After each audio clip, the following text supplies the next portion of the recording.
Hi guys, this video is extremely important for anyone who've ever felt stressed at the competition.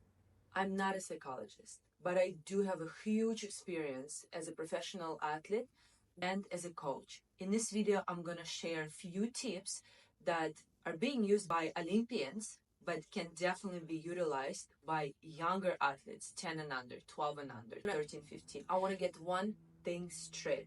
Feeling nervous at the competition is a totally normal thing.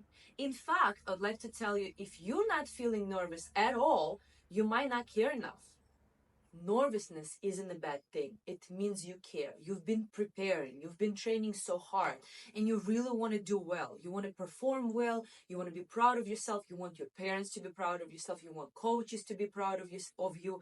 Like, it's totally normal to feel nervous. But there's a huge difference between feeling nervous and stressed. Nervousness, in my opinion, sometimes comes from caring. Stress often comes from doubt. And that doubt very often shows up because deep inside, that athlete who's so stressed knows that she or he did not give 100% during training. A lot of athletes who don't push, don't challenge themselves at the trainings, they come to the competition, they're standing there, they're looking around at everybody who's working super hard, and they're like, am I even ready? Am I even gonna compete well? Look at everybody who's doing so well. What am I gonna show? They start to compare themselves. And here comes the stress because they know now I have to show what I've been training. And deep inside they realize, but I haven't been training 100%. So what am I gonna show? And so they start to panic. They start to work super hard right there at the warm-up. When in the reality, competition is not the time to challenge yourself. The competition is time to show what you've been working on. At the competition, you shouldn't be pushing your run through harder. At the competition, you should be doing exactly what you've done at the run-throughs, at the trainings. When I competed at NCAA championship, we won the duet with my duet partner, my favorite duet partner, Saki Fujise. And we had a mantra that we used to say to each other before we would compete. I swear, I've never worked as hard as I've trained for that duet and team. We worked our asses off, and both of us. And we invested everything into that duet, and we won. But when we would compete, a second before we would have to go, I still have goosebumps when I talk about it. We had a mantra, and we would say, no more, no less. Because both of us knew that we need to do exactly what we've practiced so that no surprises gonna show up. Because if you just dive and you decide all of a sudden to go higher, to be sharper, unexpected stuff can happen. Your duet partner might not be ready that you will be doing something extra. It might freak her out. It might freak your own body out because you might burn the energy right after the start. It's not the time to push your limits at the competition. It's not the time to challenge yourself. It's not the time to see how far you can go, how high you can go. That's everything that you should have practiced at home. So before we would compete, our mantra would be no more, no less. And that would give us peace of mind and confidence in each other that we're not going to show up with any surprises, that everything is going to be exactly how it meant to be, how we planned, how we trained. So my biggest advice to fight with stress at the competition is to give your 100% or maybe 300, 500, your best effort at the trainings. The biggest confidence at your competition you will gain from your training process, when you will look back and you will know that I gave my 100%. And if I gave my 100%, there's nothing I can do now. Right now, I can only do what I know. And in this case, you will be 100% satisfied with an outcome. If you're not going to win, if you're not going to come whatever result you expected, but deep in your heart, you will know that you gave everything that you've had. Why would you be sad? Why would you consider yourself failing if you gave everything that you could? You know what I mean? The goal is not to compete with somebody. The goal is to be your best self. If this is the competition, when you swim at your best because you've trained hard and you give your best, that's a win. A lot of stress comes when athletes are looking around and they start to compare themselves. Don't look around. Look at yourself. Compete with yourself. Compete with you from the previous competition. That's all that you need to care about. And that brings me to first tip that I would like to give you on managing the stress when you're already at the competition. This technique I've learned also in my university where I swam at in United States. We had an amazing psychologist. A technique called stay in your bubble. And it really helps you because when you come to the competition, there's a lot of new stuff, a new environment, a lot of new coaches, a lot of new teams. Bleachers are full of people who are looking at you. Judges are walking around. Like things are happening, a lot of overwhelming stuff. And it's important to stay in your own bubble, to stay in your own lane. It's important to teach yourself how to literally delete everything else and only see your coach, your teammates, and yourself. Eliminating the noise, eliminating any external stuff that should not affect you. Really controlling where your awareness goes and practicing imagining that you guys as a team, that you are in your own bubble and nothing can get you distracted from that bubble. Full attention on your teammates, on your coach, on yourself. That's tip number one. Second tip, you need to be controllable and forget everything else. The things that we cannot control, we should not waste our energy and our attention on, such as cold water. You cannot control that. You cannot control people around. You cannot control how the judges are going to judge. You cannot control if the music are going to turn off during your swim. You cannot control that. You only can control your own body, your own mind. You can control your thoughts. Yes, you can control your thoughts. The negative thoughts that you're producing, you can control them and you can produce positive thoughts. I'm going to teach you how to do that. You can control your effort. You can control only yourself. So this is the most important thing that you need to learn as an athlete, how to focus on controllable and take responsibility of that. You can't control anything else. So why would we even pay attention to those things that we can't control? It literally gonna get you exhausted. Like wasting time on the things you can't change will take the energy from you, and you need all the energy in the world to invest in your performance, in your warm-up, in your concentration, in your team, in your duet, in your solo. Focus on the things that you can control and take responsibility of those things. Let's get back to controlling your thoughts. Our brain is a muscle. It produces a lot of thoughts regardless of if we're trying to think them or the brain just producing them. I would like to give you a tip on how to deal with negative thoughts that are arising out of fear.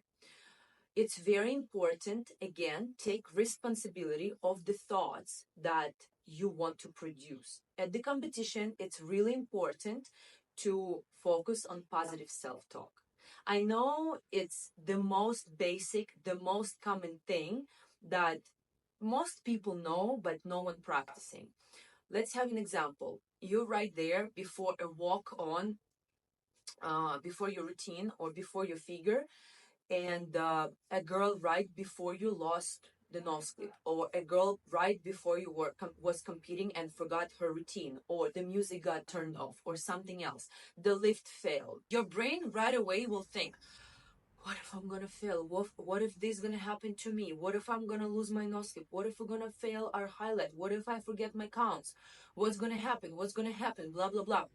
In that moment, it's okay that your brain produces those thoughts, but you need to do is to be aware that it's not you, it's your brain, and let these thoughts just pass through and start focusing and start saying the stuff that you want to happen, such as, I got it. Why would I fail? I prepared for this. I swim my routine 100 times. I swim my routine thousands of times. I've done this millions of times. I just need to do it one more time. I got it. I'm strong. I'm capable. I'm ready. I'm prepared. I believe in myself.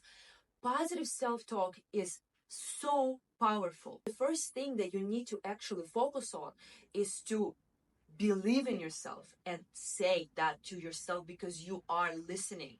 Imagine your best friend. How would you support your best friend? What would you say to the best friend who is stressed? This is how you need to be talking to yourself. You don't need a mom, a dad, you don't need a coach in that moment. I want to make sure that you guys understand that you have all power in the world to support yourself, and you need to learn how to do that. You can empower yourself. In that moment when you're the most stressed, you need to become that best friend for yourself. You need to learn how to calm yourself down, how to talk to yourself and get you out of those dark places, those negative thoughts, those that doubt that comes whenever you're ready to swim. Watch your negative thoughts swimming by. Don't fight them. It's okay. They will be produced anyway. All of us have fears, doubts. All of us. We're humans. Let them pass and then start creating your own narrative. My suggestion would be to come up with your own affirmation. For me and my duet partner, we would repeat no more, no less. You can say, I love you, I got it. Whatever works for you. If you watched Olympics Paris 2024, a gymnast, Sunny Lee, it was an amazing moment that every young athlete should have seen. She was very close, her entire face was on the screen, and she was literally talking to herself. Last one, this one is for me. I got it. I got it. I got it. Like, these are the self-talk that we need to teach our athletes. These tools are real, and before anybody can believe in you, you need to believe in yourself. You should be your best friend, the biggest supporter, and you should have that power within you so that in the hardest moments, this is something you can take in life after sport. In the hardest moments, you can and should help yourself because you're capable of doing that. Next thing that I'd like to share with you is breathing. Breathing is one of the most used and powerful tools to calm yourself, to calm our nervous system. As soon as our body is stressed, you will feel tight and sometimes we go out of breath right away. So to come back to that relaxed state, comfortable state, we need to teach ourselves how to breathe again and focus on nothing else but just on our breathing. The most simple technique is box breathing. You can close your eyes, put your hand on your chest, on your belly, and we're gonna inhale for counts, hold for counts, exhale for counts, hold at the bottom for counts. And keep doing that for 2-3 minutes until you feel better. You can put your headphones in your ears. You can go to the restroom. You can take a second right on the pool deck. Like, you can put your towel over your head if you want some privacy, you know what I mean? But this one is like in any stressful situation, if you can use box breathing, it will help you. It will calm you down. And finally, visualization. And this is something that you should have been practicing before competition, but at the competition, it's also a very powerful tool that you can use and give your brain a little bit of training and a little bit of confidence by visualizing your routine, your figure, whatever you want to perform, whatever is coming. And you should visualize it in a way that everything unfolds the way you want.